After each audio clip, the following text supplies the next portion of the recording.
দ্বৈত নাগরিক এবার নির্বাচনে অংশ নিতে পারছেন না, অর্থাৎ ত্রয়োদশ জাতীয় সংসদ নির্বাচন যেটি হচ্ছে সেখানে স্বচ্ছতার অর্থাৎ আমরা যে সংস্কার এবং নতুন বাংলাদেশ বিনির্মাণের স্বপ্ন দেখছি সেই সংস্কার এবং নতুন বাংলাদেশ বিনির্মাণের নতুন শর্ত হিসেবে এটি অনেক বেশি চমকপ্রদ একটি আইডিয়া যেটি নির্বাচন কমিশন থেকে নেওয়া হয়েছে এবং সেই নির্দেশনা বাস্তবায়ন অনেকেই করছে না, কেউ কেউ এটিকে অমান্য করে বিভিন্নভাবে পাশ কাটিয়ে সংসদে বৈধ প্রার্থী হওয়ার চেষ্টা করছেন। তার মধ্যে অন্যতম ব্রাহ্মণবাড়িয়া কসবা আখাউড়া যে ৪ নম্বর আসনটি রয়েছে জাতীয় সংসদের, সেখানে তিনি মুশফিকুর রহমান, যিনি কানাডারও নাগরিক বাংলাদেশের নাগরিক, এমন একটি অভিযোগ তুলেছেন ট্রাক মার্কার গণ অধিকারের যে প্রার্থী রয়েছেন জহিরুল হক চৌধুরী তিনি, এবং তিনি দাবি করছেন যে নির্বাচন কমিশনে তিনি প্রয়োজনীয় ডকুমেন্টস উপস্থাপন করেননি, যে কারণে তিনি আবেদন করেছেন প্রধান নির্বাচন কমিশন বরাবর।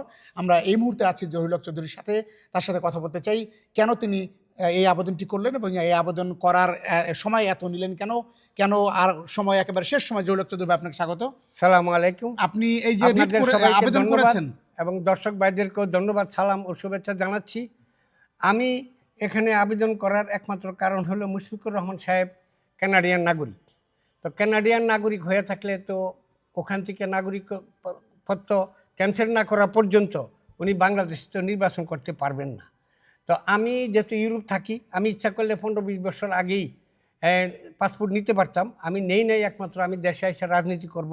আমি বিগত কয়েকবারই আমি 2018 স্বতন্ত্র নির্বাচন করছি ব্রাহ্মণবাড়িয়া সদর 3 আসন থেকে। এরপরেও আমি পরবর্তীতে 2024 আমি ক্যান্ডিডেট ছিলাম। তো আমি ওই একমাত্র রাজনীতিকে ভালোবাসি বললা আমি আর পাসপোর্ট নেই। এখন মুশফিকুর রহমান সাহেব যদি 2 দেশের নাগরিকত্ব গ্রহণ করে থাকেন তাহলে ওনার পক্ষে তো সম্ভব হবে না নির্বাচন করার। এছাড়া বিগত দিনে ওনাকে আমরা যে আন্দোলন হয়েছে 24-এর আন্দোলনের সময়ও ওনাকে পাই নাই। আমাদের বাংলাদেশের জনগণ ভোটের অধিকার থেকে বঞ্চিত হয়েছে।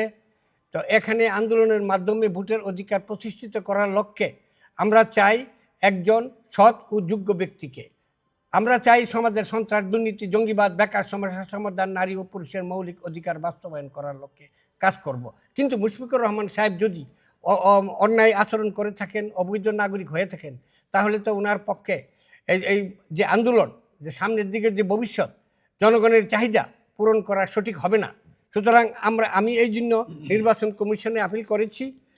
এই আমার ডকুমেন্টস আপনারা দেখেন এবং নির্বাচন কমিশন যে রায় দেবে সেই রায় আমরা মেনে নিব এবং আগামী দিন আমরা চাই বাংলাদেশের উন্নয়নের স্বার্থে সৎ ও যোগ্য ব্যক্তিরা নির্বাচনে যাক, পার্লামেন্টে যাক।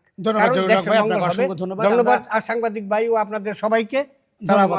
বাংলাদেশ জিন্দাবাদ। বাংলাদেশের এই মুহূর্তে ঠিক যখন দ্বৈত নাগরিক নিয়ে গণমাধ্যমে লেখালেখি হচ্ছে যে অনেকেই এটিকে লুকিয়ে সারেন্ডার না করে বিভিন্নভাবে পাশ কাটিয়ে বৈধতা নিয়েছেন, তাদের ব্যাপারে আবারও আগামীকাল থেকে শুনানি শুরু হচ্ছে এবং সেখানে নিশ্চয়ই নির্বাচন কমিশন এরকম অবৈধ দ্বৈত নাগরিক যারা রয়েছেন তাদের নির্বাচনের প্রার্থিতা বাতিল ঘোষণা করবেন, সেই প্রত্যাশা রইল। সবাই ভালো থাকবেন। আল্লাহ হাফেজ।